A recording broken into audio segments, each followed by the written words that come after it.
Hello friends, welcome or welcome back to my channel. My name is Danny and today we're going to go through my Get a Clue wrap up. In this wrap up, I will give you guys a couple of stats on my reading month. I don't do wrap ups that frequently, but because this was for a readathon, I wanted to let you guys know how many books I read, what my ratings were, was I successful, did I guess, did I solve the murder, and just a couple other things as far as like my favorite books go, which books I wouldn't have read without the readathon, which books I'm happy that I got to throughout the reading month, and then of course, my DNFs and my worst books of the month. Those are all the things that we're going to cover in this video. I hope you guys will stick with me.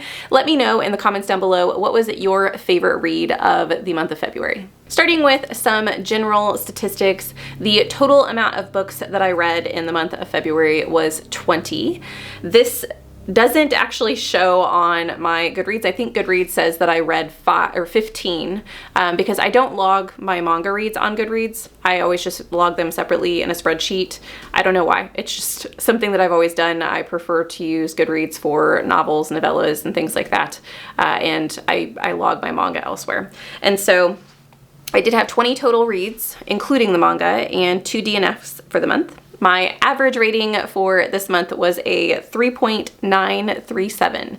So I'm excited about that. I really enjoy participating in readathons, but I always am a little dreading them at the same time because the prompts don't always work in your favor, right? Sometimes you end up having to pick up a book that you didn't really want to, and sometimes that can lead to some lower ratings. And so I am pleasantly surprised that this was a very successful reading month for me. I had a couple of duds, I had a couple of DNFs, but for the most part, I enjoyed a lot of my reads. So the first thing, let's go ahead and rip the Band-Aid off and just get the bad news out of the way. We'll talk about my DNFs and then my worst book of the month. My DNFs, I got to 51% on both of these. So the first one was An Unkindness of Magicians. This was for the prompt of having trials or competition or a game within your book. And to be honest, this might be something that I get back to at some point in time and just restart it. I'm just not sure it's for me. I was a little bored. It definitely reminded me of a Hunger Games-esque situation with magicians, which is fine. It just, I feel like if it's gonna have a trial within the book, it has to be a little bit more engaging for me to stick with it, especially in a month where I was having to read a book every couple of days to keep up with the prompts that I was doing. And so I think it was kind of worst case scenario for this book. I might get back to it at some point in time. If you guys have read it and absolutely loved it and think I should give it a second chance, let me know. The second DNF is a bummer for me because I was so excited going into this book, and that is Watermoon. I think this book is beautifully written. And I 100% know that there is an audience out there that is going to eat this book up and absolutely love it and rant and rave about this book all day long. I just don't think it's mine. It's not my vibes. And I think that it's because of the focal points of this storyline. If you don't know anything about Watermoon, you are following the owner of a pawn shop, and this pawn shop is special. Only certain people can find it, and it's when they need to sell or get rid of their past regrets. Otherwise, if you aren't going to find the pawn shop, you'll find a nice, cozy ramen shop. And it's supposed to be a cozy fantasy about the owner of the pawn shop, and I feel like it has the same vibes as like Before the Coffee Gets Cold. Those types of, at least in the beginning, I should say. That's the vibe that I got in the beginning, was you have some people that are coming in, trading in their regrets, and you get like little snippets of their life. But then inevitably we get to the point where the pawn shop owner's father goes missing, and her mother has been dead for years. And so she is left on her own, and she goes looking for her father. Well, you learn about the fact that she lives in this world that is a fantasy world. In the pawn shop, it's not actually our world. It's just a shop that essentially has a doorway into our world. And you very quickly learn that there are a lot of different portals within this world that can go different locations and have different rules than Earth. And I thought all of that was fantastic. But on top of that, we have this murder mystery, or this, not murder mystery, but this mystery of searching for her father, trying to figure out what happened, and searching for her past. And then we also, on top of that, have a romantic relationship. I don't even know if I would call it a romantic relationship, but a relationship budding between these two characters. And I think eventually it was going to be romantic, as they search together. And I just wanted the focus to be on the world. I wanted to learn about the world. I wanted to see them interact with the world and not just get told about certain things happening. And that's just, we were just supposed to accept it. It is very much a magical realism story, which I think I have learned is not for me, because a lot of times in magical realism, the magic is used very conveniently. There was a point in time in this book, and this is when I kind of realized, like, this is just not for me, that the characters needed to get from point A to point B. They had no transportation to get there. And the main character's like, we just need some music and then we can travel with the music. And they literally travel in a song to the location that they need. And I'm like, where is that? Where does that come from? Why? Why does that work that way? And I think that's one of the issues that I have most with magical realism, is because the magic doesn't have set boundaries, it can be used for plot convenience, for the characters to get from point A to point B without actually having to struggle and having to figure it out for themselves. So yeah, I just realized it wasn't for me. I do think it's a beautifully written book, and I am bummed that I didn't like it more. Moving on from that to my worst book of the month. And my worst book of the month, I am also super bummed by, because it is by Christopher Buehlman. This is Between Two Fires. As you guys are aware, if you've watched any of my previous videos where I have read Christopher Buehlman, I've read The Black-Tongued Thief and The Daughter's War. And The Black-Tongued Thief got 5 stars. The Daughter's War, I think, was a 4.5, but they were both excellent reads. I absolutely love his writing style and the characters that he creates. And this book just didn't do it for me. This is on also several people's books. I did a video on the top 10 21st century fantasy books. This was on several people's lists, and I don't get it. This book is fraught with SA of like a minor too. The girl's 13 years old throughout the entire story, and they just harped on that over and over and over again. I swear it was on every single page. And you're following, so I should probably tell you that. You're following this young girl in an apocalyptic world. So the apocalypse has happened. There are people and demons and monsters running around the world, and this girl has to travel from one side of the country to the other. You don't know why. You just know that she needs to travel there, and she travels with a knight. And on their journey, they run across some horrible people, demons, things that happen to them. And it's just a story of despair. And it's not for me. I did not have fun. Every time I would get into the story a little bit, SA would pop up again. And I'm like, okay, I don't want to read this anymore.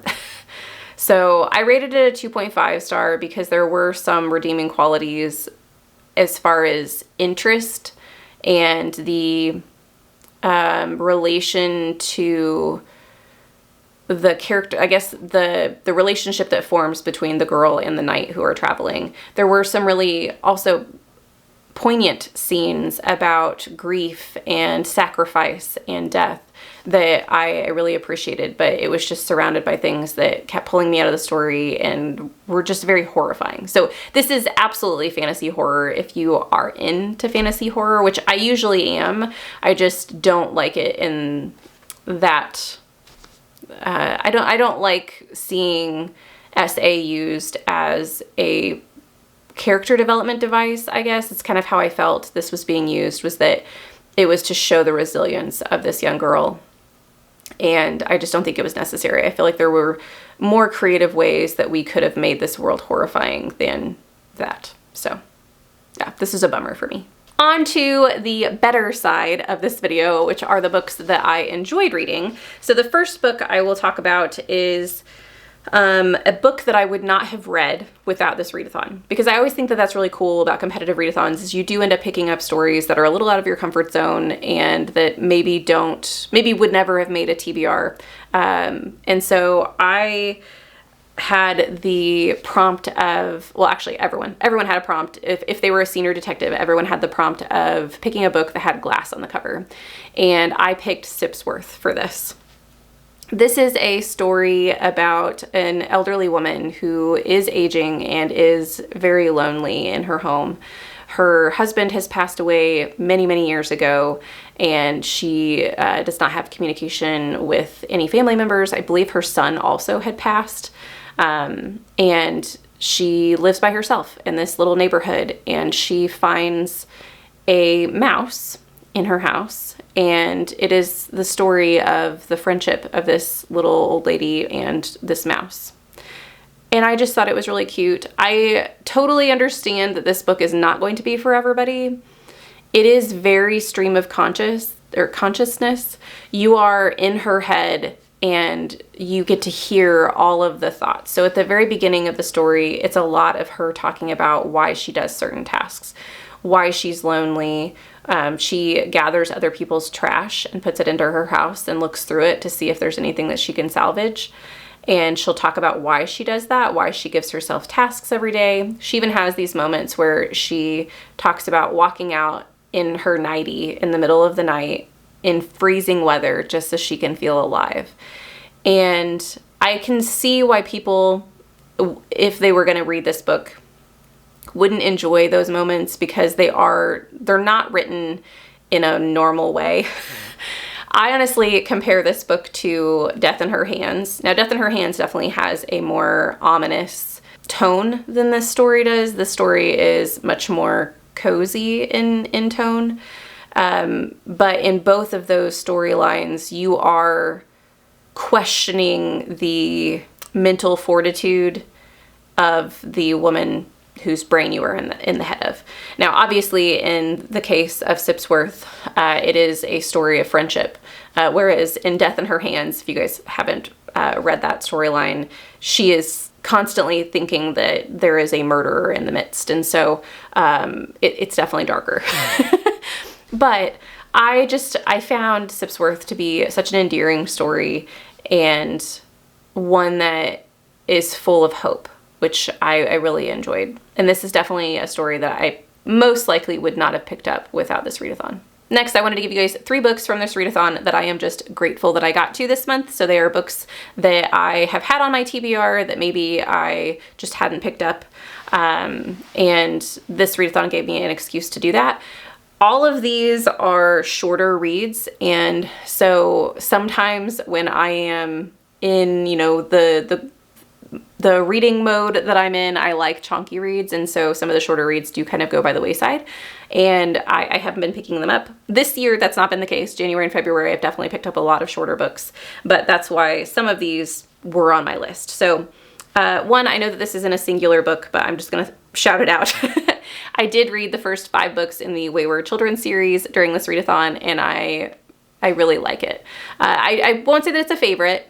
All of them have been in the 4-star range. Well, with the exception of the third one, which I think was a 3-star, but it might have been a 3.5. The third book I wasn't a big fan of, but every other one has been in the 4-star range. The first 2 right now are my favorites.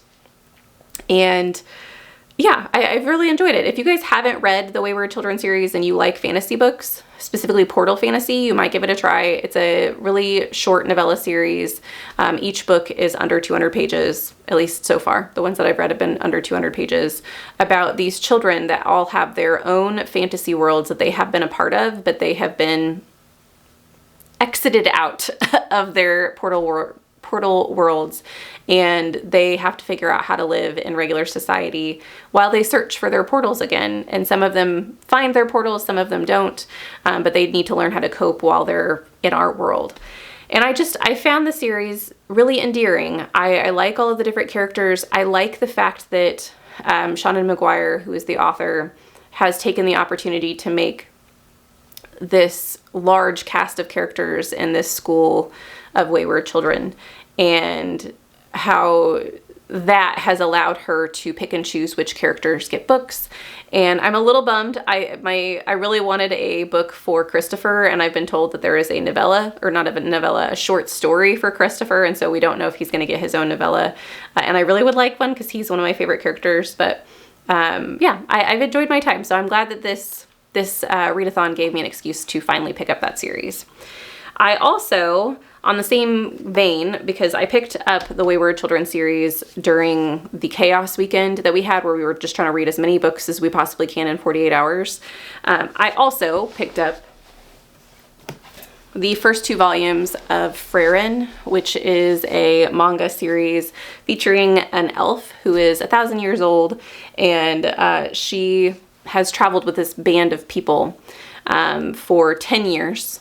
But that was like 50 years ago when you first start this series. And you get to follow her being a very ancient character, kind of evaluating how she feels about losing people in her life, whether or not she should kind of change her perspective on how she treats people and how she views certain people, because beforehand it was really just people would come into her life, leave her life, and it wasn't that big of a deal. They were just acquaintances to her, when she would be a very important, pivotal person in their life, because it's different. 10 years to a human is a much longer span of time than it is to an elf. And so you get to kind of explore that in Freyrin. And I really enjoyed it. So I read the first 2 volumes of this for that. I think it was the first 2. It might have been the first 3. I think it was the first 2 though. So I was happy to get to this. And then the last one I'll mention is the Wild Robot Escapes, which is the second book in the Wild Robot series. And this is just a series that I've honestly been just not picking up. Like, I know about it. I read the first one last year. I thought it was really cute. I know that the movie came out, and I just haven't thought about it since then. And so I was happy that I got to pick this one up during that chaos weekend as well. And I like the second book more than I liked the first one. The first one was amazing, but the second one, I really liked the exploration of the wild robot. If you haven't heard of the first book, it's about a robot who washes up on a deserted island. No humans live there, and she has to figure out how to survive amongst the animals. And she learns how to talk to the animals, and it's just a very kind of cozy found family story.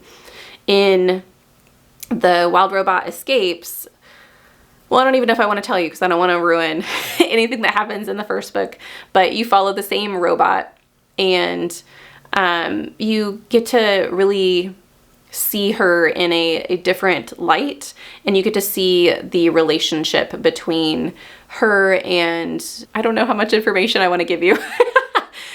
You get to see the relationship between her and a goose. I'll say that in this. And I just thought it was very sweet to see kind of the evolution of that, along with her relationship with these 2 children in the story as well was very sweet. So yeah, I really enjoyed all of those 3 stories that I've just talked about. So I'm glad that I got to them this month. Lastly, we will talk about my favorite prompt of the readathon and my favorite read of the readathon, and they are actually the same prompt. So my favorite prompt of the readathon was for the dining room, and the dining room's prompt was to read a family tale. So you had to read a book about a family. Didn't really give much more specifics than that. And I have been wanting to read this book for a really, really long time, and it ended up being my only 5-star of February. It is a contender for my favorite book of the year, and I do want to own a copy. So my favorite book for February was The Last Universe, or The Last Gifts of the Universe. I dearly love this book. I will say I think people are going to read this and have expectations that are going to maybe ruin it for them a little bit. So this storyline, you are following a brother and a sister who are traveling the universe with their cat, Pumpkin, and they travel to different dead worlds. And these worlds, they know perished due to something, but they don't know what that something is, and their home planet, which they call home, is worried that whatever this entity is that is going around killing civilizations will eventually get to their planet. And so they're looking for little bits and snippets to try and figure out, can they save their own civilization? and their cat travels with them on the different planets to look at everything, and that's super cute. The relationship between her and her brother is also very sweet. And you follow a grief storyline. Actually, multiple grief storylines in this, which I'm a sucker for to begin with. But I will tell you, the ending of this, I think, is going to be unsatisfying for certain individuals. I'm not going to say any more than that. I will just prepare you that the ending might not be something that you are looking for. But I will tell you the overall expectation that you should have for this book is that it is a look into humanity. It is searching through what it means to be human, what it means to live, what it means to survive, what it means to love and be friends with someone, and to be remembered, things like that. It was definitely not what I was expecting, but I've thought about this book multiple times since I read it. I read it in the middle of the month.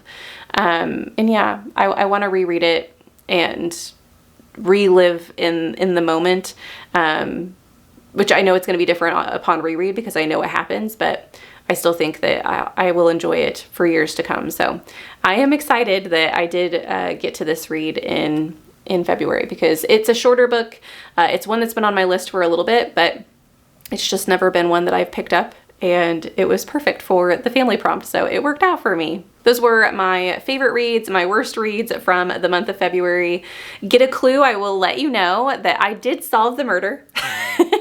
So this was a successful readathon for me. I got through all of the prompts. I solved the murder correctly. I won't tell you what that was. You'll have to go and check the Discord on Rainie's channel if you want to see who the murderer and where it was and what the weapon was, but I did solve it correctly. So this was a successful readathon for me. I want to give a shout out to Rainy Blue Reads, who is the creator of Get a Clue. If you guys missed it this year, it will happen again next year, so stay tuned. It's super fun.